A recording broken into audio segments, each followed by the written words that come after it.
Magandang araw sa inyong lahat. Ang video na ito pala yung adventure namin nung nakarang araw na hindi ko pa na-upload dahil naging balik na kami sa trabaho sa company. So, ito yung mga nahuli namin na sari-sari. Kapag kami ay namimingwit, sinubukan namin na madaling araw kami nagsimula para matry din naman yung papaano yung mga hulihan ba, kung meron or wala ba talaga compare sa araw. So, alas 3 na madaling araw ay nagsimula na kami para matry namin at yun ang una naming nahuli na Yan malaking po ang grouper. nahuli namin.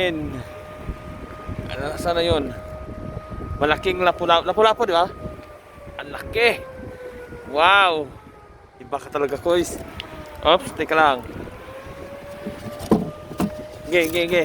Yan ang mga bibi nila, oh. Mga anak nila.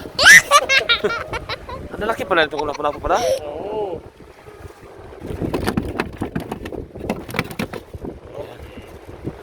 Okay, kayo.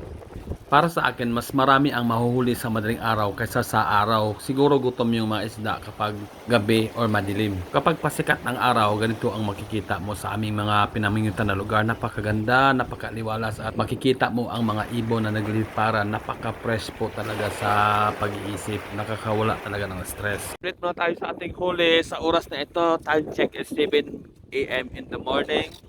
May isang espada na tayo. May lapu-lapu. Isang makarel, tatlong maliit na grouper or kung tawagin ay lapu-lapu sa atin. Ito, sana all. All, sana. At dagdag attention talaga dito sa umaga ay yung mga ibon.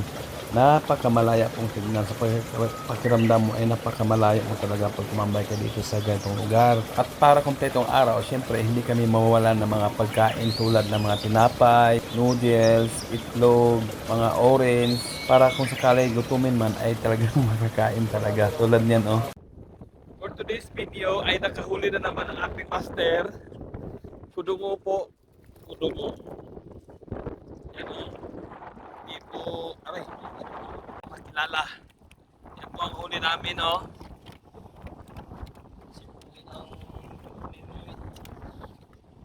Medyo badang tanghali ay umalo na talaga siya at madalang na po yung huli namin.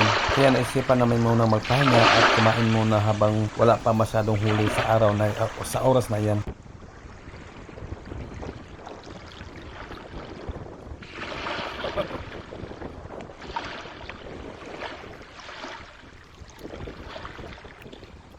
Pagkalipin pa. Kami yun. Yun ang kami dito.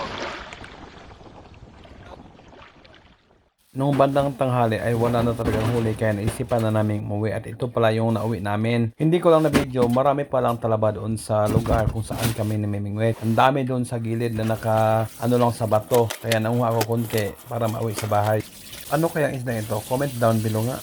Sa totoo lang, hindi naman yung pamimiming namin para pang-ulam talaga. Tingnan nyo, oh, kasabay rin ng araw na yan ay dumating ang in-order ko na online sa halagang 20,000 nun yan at meron ka ng dalawang malaking panguda o para sa akin akala ko yellowfin tuna. Yung isang isda na yan ay nasa 3.5 kilos ang isang kilo niyan. Dalawang piraso po ang dumating sa halagang 20,000 Korean won. Hindi ko na mauubos yan. Yung pamimingwit namin ay isa pong hobbies namin habang wala kaming work sa company. Yan po yung na-order ko online.